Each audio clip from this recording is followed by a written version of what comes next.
For today's video, I thought it would be fun to go over some really affordably priced products that I have been trying lately.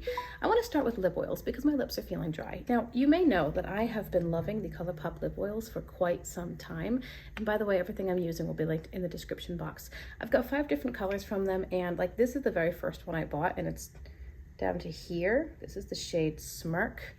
I have Hey, I have Cosmic Click. I have Hot Spark. I've just got a bunch of lip oils. And I've been saying for some time that I just love the formula. It turns out I just love lip oils in general. I like to have a little bit of gloss and shine on my lip if I'm not going all matte, but I don't like it to be sticky or thick or goopy. Really, I'm kind of a chapstick gal, but if I'm gonna go a little bit more or a little extra, then I don't want it to be stringy or, you know, like your lips stick together or leave gross marks on cups and stuff. It's just, that's not my vibe. I have been enjoying a matte product from NYX, the Smooth Whip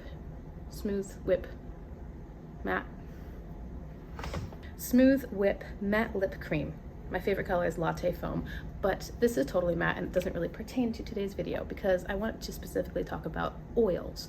Now, I know that lip oils are kind of the thing right now. They seem to be trending and quite popular. I do not care at all about trends. I do like it, however, when I can find affordable and quality versions of the things that I happen to like.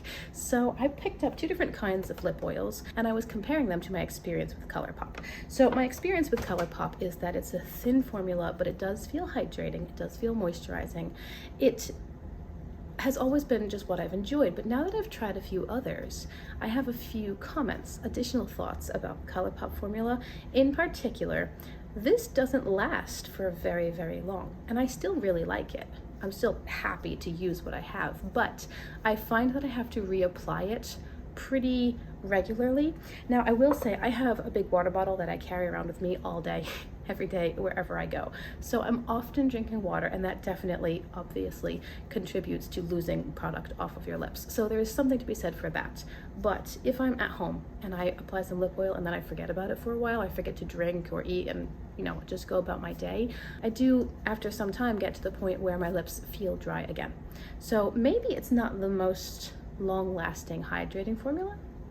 I then went on to POSHMARK. I think I had a little balance in POSHMARK, and I found a listing for 5 brand new lip oils, still in box, not swatched or anything. They were just brand new, and they were the e.l.f. Glow Reviver lip oil. So I picked up 5 of them in this lot, and again, they're all brand new, so it's not like used lip products, which kind of skeeves me a little bit.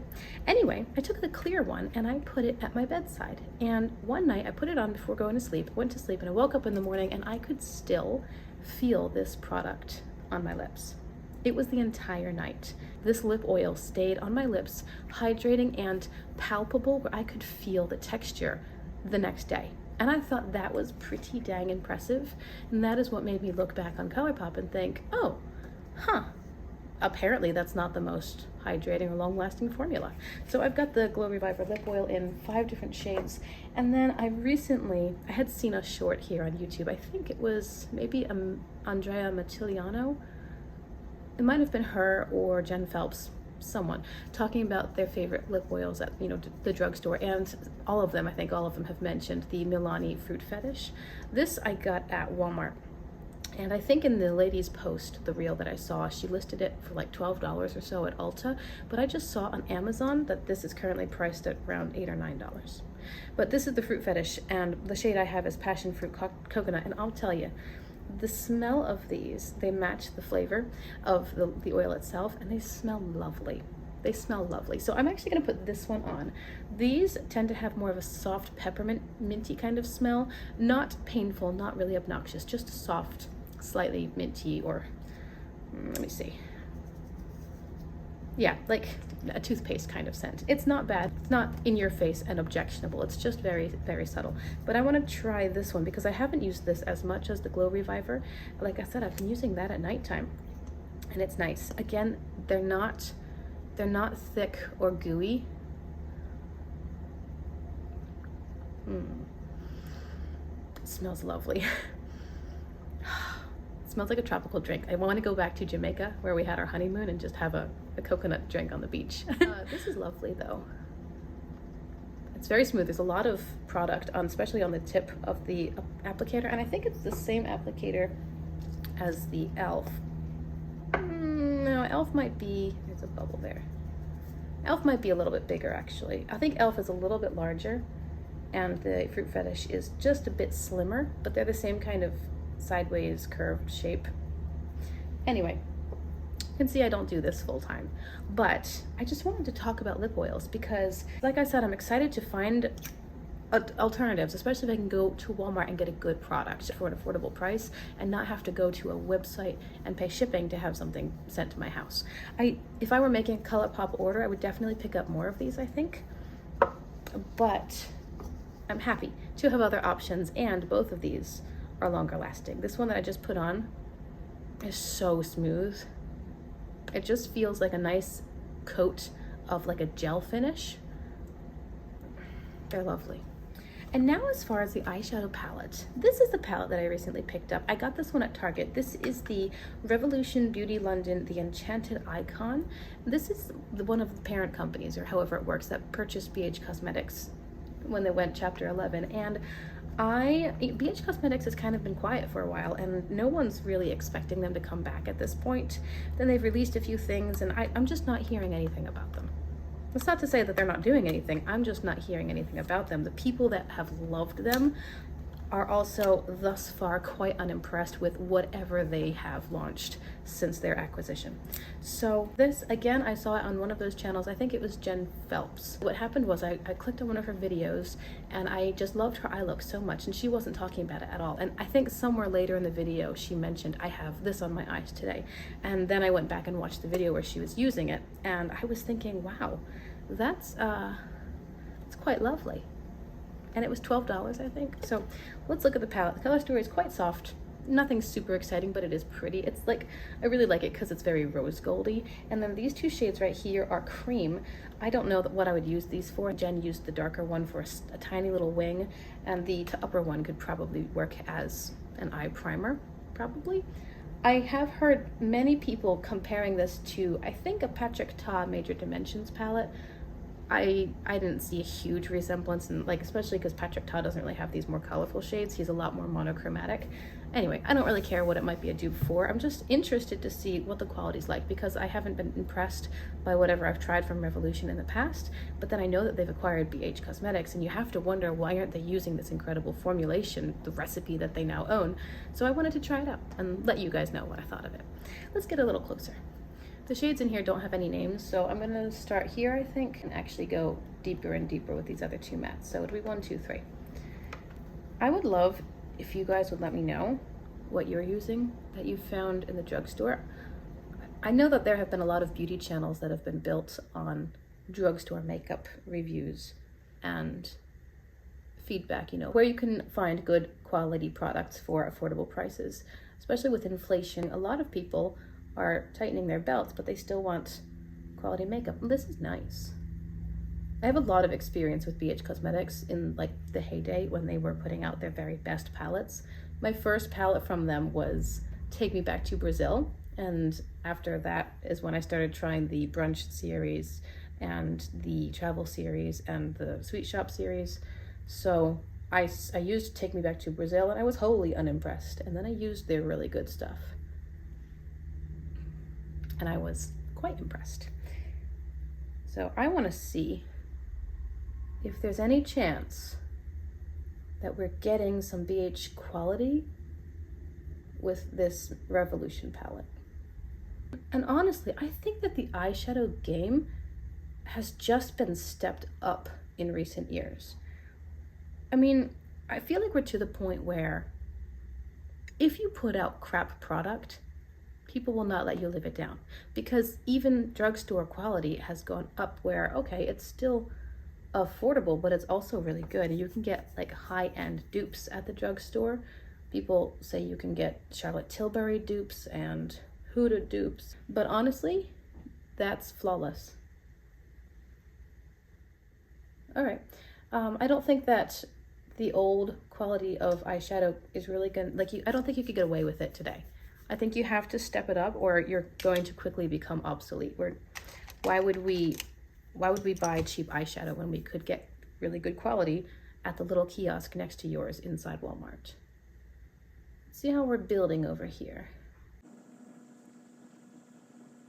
It's not the most pigmented shade, but I don't think it's supposed to be. They're not marketing it as a black. Like, this is a deep purple. I would say a deep purple, but leaning slightly towards mid-tone, but it's building all right. It's not building amazing. I am going in several times, so it's a little bit, it's a lot softer. It's quite a bit more of a buildable formula. Not that BH wasn't, but since this is such a light-toned, soft, romantic, floral sort of color story, it's very wearable. They might not have been going for that, but this is really easy to blend, I'll say. I mean, I just kind of touched the edge and it was done, which BH Cosmetics did nail their matte formula. That's nice. Let's try shimmer. I love the BH shimmers. They were so creamy and just lovely. They were really, really lovely. I think I'm gonna try these two here. I'm not sure what this one is. It's probably like a marble shade where you just swirl it together, but I'm gonna try these two today.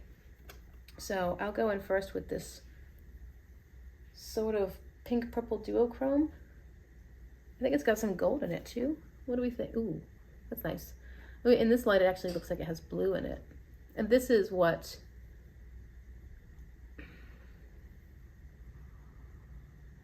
she was wearing, what Jen was wearing in the video.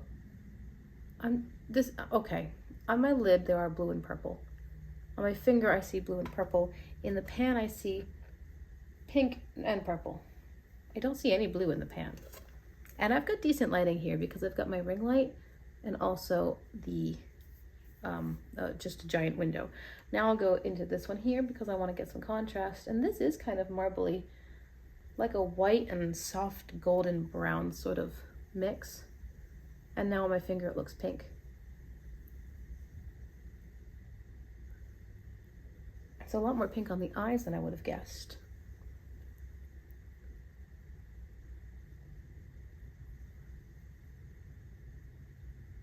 I do not think that these are the BH shimmer formulation. They don't remind me of that at all. That formulation was thicker and more creamy and more impactful. These feel more like topper shades, the two that I've used. They feel more like topper shades, which makes sense given the ethos, I guess, of this palette. It's very soft, it's very wearable. You might not want to be seen from space, like you could wear this to the office or something. So I don't think that they're the same BH shimmers that we're used to, but the mattes, but the shimmers are very pretty. They're just a little bit more downplayed, less dynamic, but still, I mean, these are shifty. Like, they're changing colors a little bit, and they change colors from what you see in the pan, and they're certainly impactful. And the mattes are awesome. Like, those mattes are really nice. I feel like I should go back and touch them up, but only because it feels like I haven't spent enough time on them. So you could really whip together a look very quickly with this palette.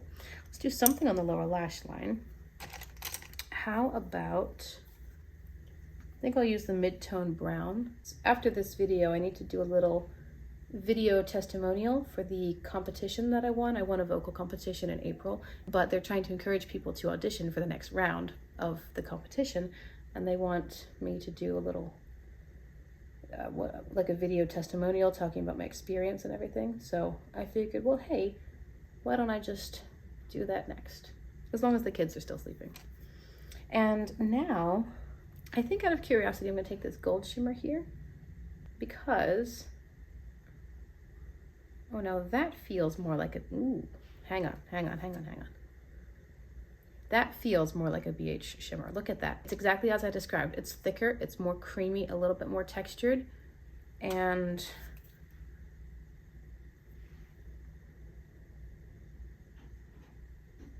quite impactful. Anyway, I had applied it to the inside of my finger because I think I'll tap it here and then sort of rub it onto the lower lash line a little bit. And predictably, I am unable to do a light tone look. It's really pretty though, right? So to finish off, I put the shade Fluffy from ColourPop in my waterline. I do have some mascara on, and then for my face, I'm just wearing this blush from ColourPop's Old Milan collection, and the Cosmic Brushes Frosting Highlighter. I used Cinnamon Swirl. That's everything. Let me give you a little round off of my first impressions. Okay, so the Milani Fruit Fetish Lip Oil, really nice. I have not reapplied it. It's still very smooth and creamy on my lips. And actually, I think the way that I described it before was actually really good. It feels like a gel. Both of them do, in fact. This one has a nicer scent if you like fruity scents. It's also got a stronger scent. The applicator is fine. There's more product in this, but it's also more money. I don't know anything about the ingredients, so, you know, that is up to you guys to research if you care. But I like this one a lot, and I would love to get it in more flavors or scents. This, the e.l.f. Glow Reviver Lip Oil, I think that this is probably the longest lasting of the three between these two and ColourPop. Like I said, I wear this one at night, and it lasts the entire night. I wake up and my lips are full and hydrated and still completely comfortable. So I think this one has the longest staying power of the three. It does have a scent of mint, but it's pretty subtle. And then this one has the best scent and flavor if you lick your lips a lot when you're wearing lip gloss. It's also a little bit more money, but honestly, they're both lovely. And the ColourPop I still like. I'm not saying anything bad about them. It's just a thinner formula, not as gel-like, not as thick, but none of them are sticky or goopy, and I do like that. As far as this palette, you guys, I am quite impressed. Like today's eyeshadow look, I never would have expected that I'd gotten this from a $12 palette from Target. This is really nice. I didn't use the creams at all. I used all the mattes except for this one, and I used 1, 2, 3 shimmers. And these two shimmers are definitely toppers. This one is definitely reminding me more of BH Cosmetics. It's a thicker, a little bit more of a bulky formula, but still quite creamy. It's very impactful. That, as you remember, is on my lower lash line. But honestly, this is beautiful. The mattes worked so well. The mattes worked remarkably well, given my other experience with drugstore makeup, which, to be fair, was like a Maybelline quad from the 90s. So I am not the authority here. I'm just letting you know my impression of what I picked up recently. I think this is lovely. I didn't touch the creams. This one I'm pretty sure is just going to mix up to be a lot like that. Maybe less blue, because I wasn't expecting these shades to be as shifty as they are either, and this one turned out quite blue on the lid. So it's just been quite a delight. I think that this palette would be excellent for traveling. If you are afraid of losing like your really expensive indie palettes in traveling, then take this one with you. I mean, it's going to be really easy, soft looks. This is actually ideal for me in traveling because I never do anything crazy if I wear makeup at all when I'm away from home. But this is perfect because you just throw down 1 or 2 mattes that are very easy to work with, and then dab a shimmer on and you're good to go. This soft, pretty feminine look. Nothing crazy, wild, certainly not high maintenance, and it was $12. It was $12. It might be cheaper on Amazon. I have not looked. I believe there are other color stories in this line. This is the Enchanted Icon. I think that there are a couple of others. But yeah, I'm very pleased with this. I'm happy I picked it up. I will definitely be using it more. And I was thinking about the shimmers, especially the one that was thicker and creamy, the gold one. You don't have to pick it up with your finger. If you want it to have a softer look, a little bit more dispersed, then you can use a brush and you won't have quite as much of a metallic final effect. It will spread out a little bit more and be less dramatic, but still quite pretty. So there you go. I hope you found this video enjoyable. I do appreciate your time. Thank you so much for being here today. If you want to see more content like this, be sure to check the description box because I include links to everything that I'm able to find and have referenced or have used in the video. And there are also other playlists, topics, recommendations, answers to commonly asked questions. You know the drill. Check the description box and I'll see you guys again in my next video. Thanks. Bye.